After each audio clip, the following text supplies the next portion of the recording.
இறையேசு கிறிஸ்துவில் எனக்கு பிரியமான சகோதர சகோதரிகளே, இன்றைய நாளில், அதாவது பொது காலத்தின் 33ஆம் வாரம் வெள்ளிக்கிழமை, இறை வார்த்தையை தியானிப்பதற்காக நாம் இருக்கின்றோம். இன்று கொடுக்கப்பட்டிருக்கின்ற நற்செய்தி லூக்கா 19 இறை வார்த்தை 45 முதல் 48 முடிய. இந்த பகுதியிலே இயேசு ஆலயத்தை கள்வர் கூகை ஆக்காதீர்கள் என்று சொல்லுகின்றார்.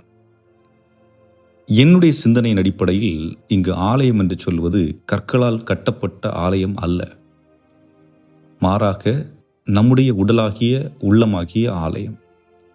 இந்த ஆலயத்தை கள்வர் குகை ஆக்காதீர்கள், அதாவது அதை களங்கப்படுத்தாதீர்கள் என்பதுதான்.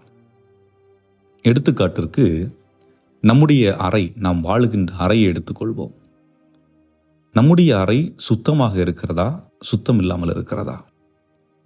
துணிகளை ஒழுங்காக துவைத்து அயன் செய்து மடித்து வைத்திருக்கிறோமா?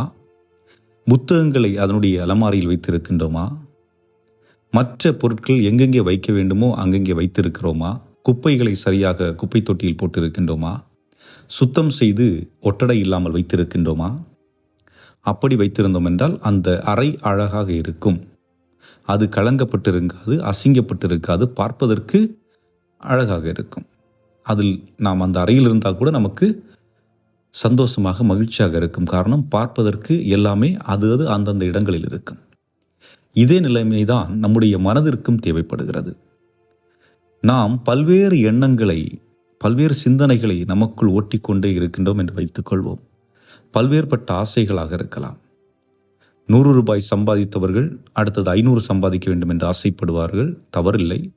அந்த 500 1000 ஆகும், 1000 5000 ஆகும், 5000 10,000 என்று அந்த ஆசைகள் பேராசையாக மாறுகின்ற பொழுது அதை நோக்கியே ஓடிக்கொண்டிருப்போம்.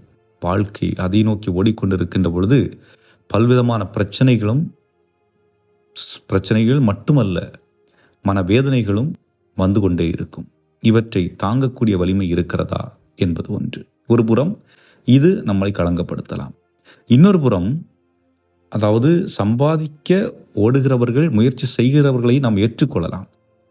ஆனால் இன்னொரு புறம் சம்பாதிக்க வேண்டும் என்ற எண்ணம் இருக்கும், ஆனால் மற்றவர்களை ஏமாற்றி பிழைத்துக் கொண்டிருப்பார்கள். மற்றவர்களை ஏமாற்றி பிழைக்கின்றவர்கள் மனதை களங்கப்படுத்தி வைத்திருக்கின்றார்களா, அல்லது எப்படி தூய்மையாக வைத்திருக்கின்றார்களா? இல்லை என்றால் பிறரை காயப்படுத்தி சம்பாதிக்கின்றது. அது நிச்சயமாக அகத்தை கரைப்படுத்தும். ஆக உள்ளம் என்னும் ஆலயத்தை கரைப்படுத்தி வைத்திருக்கும். இப்படி நாம் வாழுகின்ற இந்த சமூகத்திலே பல்வேறு நிலைகளில் நாம் நம்மை களங்கப்படுத்தி கொண்டிருக்கின்றோம். புனிதத்தை விட்டு, தூய்மையை விட்டு விலகி இருக்கின்றோம் என்பதுதான். ஆக இங்கே ஒவ்வொருவரையும் இயேசு அழைக்கின்றார். நம்முடைய வாழ்வை நாம் எப்படி வாழ்ந்து கொண்டிருக்கின்றோம்? உங்களுடைய ஆலயத்தை கரைப்படுத்தாதீர்கள் என்பதுதான். ஏனென்றால் கடவுள் தங்க வேண்டிய ஆலயம். என்னுடைய அகம் என்பது கடவுளுக்கும் எனக்குமான ஒரு உறவை ஏற்படுத்தக்கூடிய ஒரு இடம்.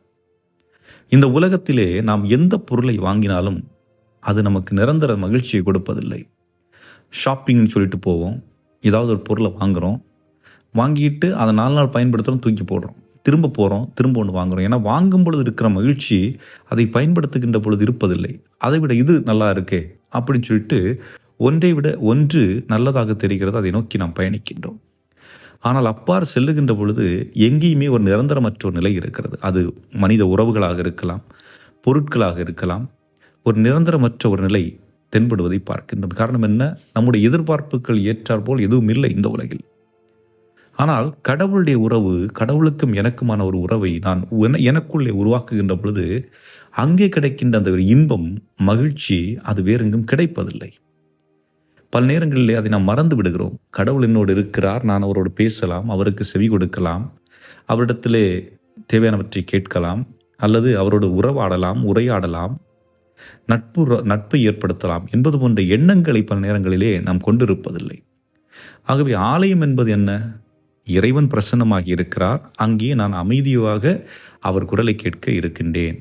அது நம்முடைய கற்களால் கட்டப்பட்ட ஆலயத்தில் நற்கருணை வடிவத்தில் ஆண்டவர் இயேசு கிறிஸ்து இருக்கிறார். ஆனால் அந்த நற்கருணையை தினம் தினம் பெறுவதற்கான ஆலயமாக நாம் இருக்கின்றோம் அல்லவா? அப்படி என்றால் இயேசு எனக்குள் வருகின்ற பொழுது நான் அவரை சந்திக்கின்ற ஒரு வாய்ப்பு நம் ஒவ்வொருவருக்கும் கிடைக்கிறது. உடலோடு ஒன்றித்திருக்கின்றார், இரத்தத்தில் கலந்திருக்கின்றார், நரம்புகளில் கலந்திருக்கின்றார், சதையில் கலந்திருக்கின்றார். இப்படி சொல்லிக்கொண்டே போகலாம். ஆக எனக்கும் ஆண்டவருக்குமான உறவு என்பது ஆழப்பட்டு இருக்கிறது. ஆனால் அதை உணர்ந்து நான் செயல்படுகிறேனா? சிந்தித்தவர்களாக, ஆண்டவரே, இதோ உம்முடைய பிள்ளைகளாகிய நாங்கள் எங்களுடைய உடலாகிய உள்ளமாகிய ஆலயத்தை எப்பொழுதும் புனிதமாகவும் தூய்மையாகவும் வைத்திருக்க வேண்டிய அருளையும் ஆற்றலையும் எங்களுக்கு நிறைவாக தந்தருள எங்கள் ஆண்டவராகிய கிறிஸ்து வழியாகவே மன்றாடுகின்றோம். ஆமேன்.